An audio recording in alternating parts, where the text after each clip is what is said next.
Hello, greetings mga kababayan. Ari naman sa mga oras na ito, saan man kayo naroroon, kayo ay nasa mabuting kalagayan. O by the way, sa di pa po nakakilala sa akin, ito pong muli sa Atty. Rogelio Wong ng Batas Pinoy. Ang ating pong channel isa pong Legal Aid Public Service Program ng iyong lingkod in collaboration with the Integrated Bar of the Philippines, Manila po Chapter. Paalala lang po, ang ating pong pinag-usapan o napag-usapan na ay huwag po niyong maituring isang legal opinion bagkos consider discussion for information and academic purposes only.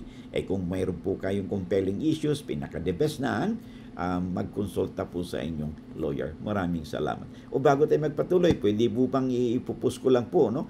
Ipopromote ko lang po yung ating libro, no?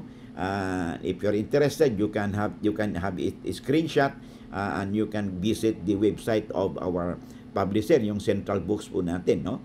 Very helpful po ito, mga librong ito, lalo na sa inyong bahay at saka sa inyong opisina o sa inyong workplaces, no? Particularly itong legal handbook po, no?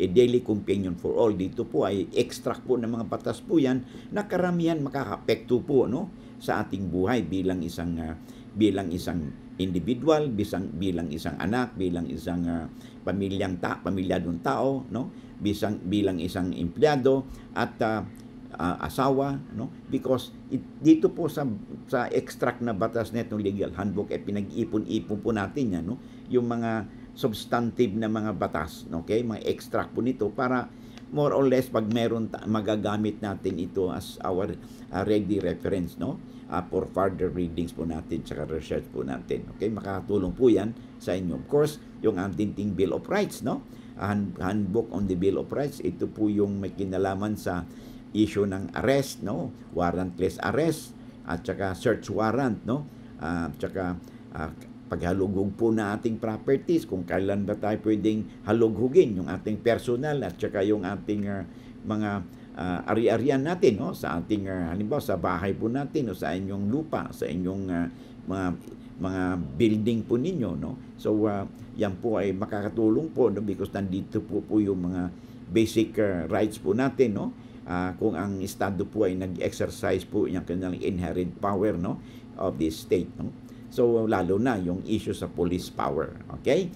And of course, kung tayo ay under investigation, ay nandin din po yung karapatan ninyo kung ano ba ang karapatan ni sa tao na under investigation po. Okay? And of course, because of modern technology na ngayon, okay? May mga krimen na rin po na nakukumit sa pamagitan ng paggamit po ng electronic gadgets, no, sa internet, o sa ating computers, sa ating mga mobile phones, no? At ito po pag gamit po itong ating mga gadgets na ito, no, in the commission of the crime. Now, it could be subjected to maging cybercrime po ito, and pwede po makumpiska, no, subject to forensic examination yung ating electronic gadgets. Kaya kung kailangan ay meron tinatawag nating cyber warrant. Okay? Of course, yung labor laws, ano na po yan, no? Ito tungkol sa ating labor code, no? If you're interested, nandun din po yung mga batas, no, na may kinalaman sa rights at ng isang manggagawa. Of course, ganun din ang employer. Okay? And then, sa mga kompanyeros ko o kompanyeras, kung wala pa kayong kopya ng SIPRA, you can have a copy of this book, no, sa Central Books. Mga hardbound po ito, and you can visit their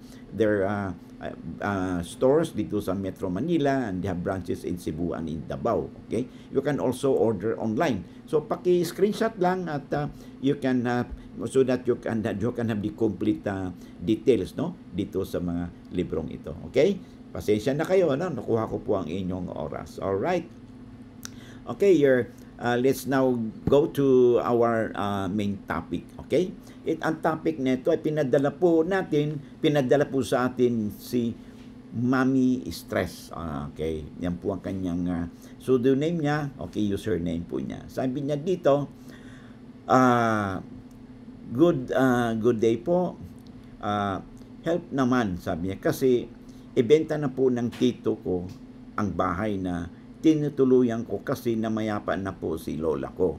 Pero wala po siyang hawak kahit anong papeles ng bahay.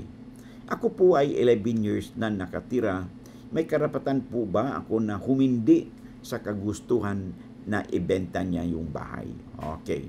Una, ay kung base lang kasi sa sulat mo, Mami Stress, no? Hindi kasi kumpleto ang basic detalye dito, okay? Now, inassume na natin na ang bahay nito, sabi mo, na tinutuluyan mo ay pagmamay-ari ng inyong lola, okay? So that means kung pagmamay-ari ng lola mo, lola, ibig sabihin ang tatay mo o magulang mo ay anak ng inyong lola at siya ay may kapatid at ang kapatid niya ay ito yung tito mo, di ba? So pag sa ganyan, yung tito mo at saka yung kanyang kapatid, okay, mga kapatid at isa na diyan ang nanay mo, okay, ay may tuturing ng mga tagapagmana or co-heirs sila. Kung tagapagmana ang nanay mo, may tuturing. Ibig sabihin yan, dahil wala nang nanay mo, ikaw ang natira. Aba, ikaw may tuturing din na co-heirs because by right of representation, okay, hahalili ka dun sa parte ng nanay mo na mamanahin sana ng nanay mo kung siya ay nabubuhay pa. Dahil wala na siya, kayo na lang ang anak. Halimbawa, nag-iisang anak ka. Okay, kaya ka nandyan sa bahay na yan because diyan ka nakatira on the assumption na yan ay pagmamayari ng lola ninyo. Okay? Ang sabi mo ito, wala naman siyang hawak na papeles. With more reason. Kung wala siyang hawak na papeles at pinapaalis ka at gustong ibenta yung bahay, okay? Kung ayaw mo, sabi mo, may karapatan ka bang humindi sa kagustuhan niya? Yes, may karapatan ka. Okay? So, hindi ka pwedeng mapilit kasi ikaw ay may tuturing na co-heirs din dun sa bahay. So, ang check-in mo lang ay, ang pinaka-the best siguro dyan ay mag-usap kayo ng tito mo, okay? Na maiparating mo rin sa kanya na ang bahay na yan o property na yan ay kasama ka rin sa pagmamay-ari dyan. Ngayon, kung gusto niyang ibenta yung kanyang share, malaya siya. Ang gagawin ninyo ay magkaroon muna kayo ng tinatawag nating settlement of estate at saka partition na kung saan ay i-partition ninyo yung naiwang property ng inyong lola. Para kung ibenta man ng tito mo yung kanyang share, malaya niyang gawin yun at iiwan yung para sa iyo. So, basic lang yun, no? Yan ang tatandaan mo. At syempre, wag ka ring papayag na basta na lang ipagbili ito. Okay? Na ayaw mo, okay, ibenta ito. Kung ibenta ba niya, that's fine. Maghati muna kayo because sabi nga natin, di ba? Pag co-ownership yan, tandaan po natin, no? Kung kayo ay mga co-heirs, co-owners, karapatan po ng sinumang co-owners, okay?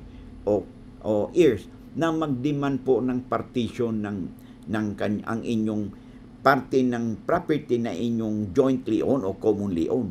So, pag ayaw pumayag, ayan ang problema. No choice na kayo, kundi ay pumunta kayo sa korte, mag-file kayo ng petition for their partition of that property. Okay?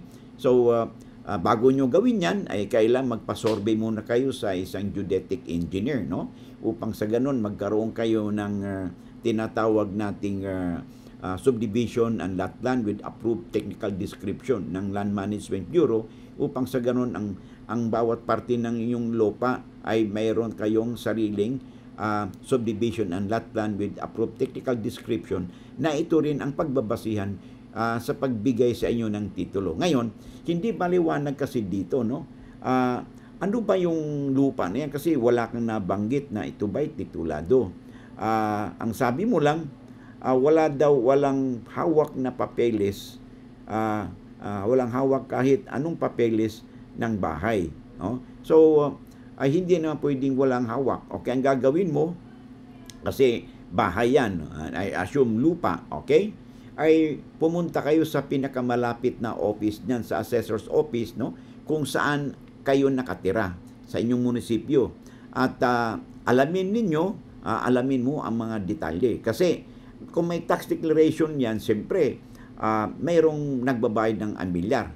Now, hindi naman sinasabi dito sa sulat mo kung kayo ba ay nagbabayad ng amilyar. But I presume na nagbabayad kayo ng amilyar kasi kung 11 years ka na nakatira dyan at hindi kayo nagbabayad ng amilyar, eh malamang narimatan na yan o na-auction sale na yan ng inyong local government. Okay? Kaya check mo doon sa local government, sa assessor's office ninyo. At upang magkaroon kayo ng idea kung yung bang nakapangalan ba sa tax declaration certificate ay nasa pangalan ba ng inyong lola, okay, o kanino ba nakapangalan ito, para may basihan kayo, okay? At alam niyo kung saan kayo patutungo. At doon sa tax declaration certificate ay usually yan, pag titulado ang lupa, doon sa tax declaration certificate nakalagay din doon ang title number. Okay? So kung may title number yan, ibig sabihin ay titulado ang inyong lupa. So pag may title number yan, matitrace mo na ngayon doon sa Register of Deeds yung titulo na yan. Okay? Ngayon, kung titulado yan, tingnan mo sa record ng Register of Deeds, ano bang status ng nasabing lupa. Okay? So, kung nakalagay doon, ay kuha kayo ng certified true copy. Kung nakalagay doon na ito ay nasa pangalan pa ng inyong lola, with more reason, malaking maganda yon. At kung hindi makita yung titulo, dahil nga sa hindi sa hindi malamang kadahilanan, okay, ay mag-file ka o ang inyong tito ng affidavit of loss doon sa Register of Deeds, okay? At then after that, ay sinuman sa inyo ang mag-file ng petition sa korte for the reconstitution of the lost title. Upang sa ganon, ay ma-reconstitute ang lost title at magagamit ninyo ito sa inyong tinatawag nating paghati doon sa inyong mana na galing pa sa inyong lola. Okay? And then, ito rin ang maging basihan ng inyong geodetic engineer sa kanyang pag-survey upang magkaroon kayo ng partition at bawat isa sa inyo ay magkaroon ng tinatawag nating subdivision ng lot plan with approved technical description. Now, kung hindi naman titulado, okay, the fact na may tax declaration certificate ito, that's good, okay? At base rito, sinuman sa inyo ay pwede mag-apply ng pagpatitulo ng lupa. You could apply for a residential pre-patent, okay? Ila-allow na po yan, okay? Na kung saan ay pwede kayo mag-apply dito sa DENR, no? Sa Senro o sa Penro, no? Depende kung saan kayo, saang jurisdiction meron kayo ang DENR para mag-apply kayo ng residential pre-patent para magkaroon kayo ng titulo ng lupa ng inyong bahay. Okay? So, yun ang inyong gagawin. Bilang i-recap natin, bilang kayo ay isang co-owner o co-heirs, hindi ka pwedeng palisin at hindi ka basta-basta pilitan. Kung ayaw mong ipagbili, you have the right to do so.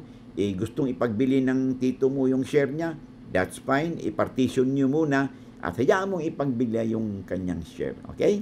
Lamang na kayo pag may alam sa batas. And I hope to see you again in the next live streaming natin or in the next video po natin. Maraming salamat.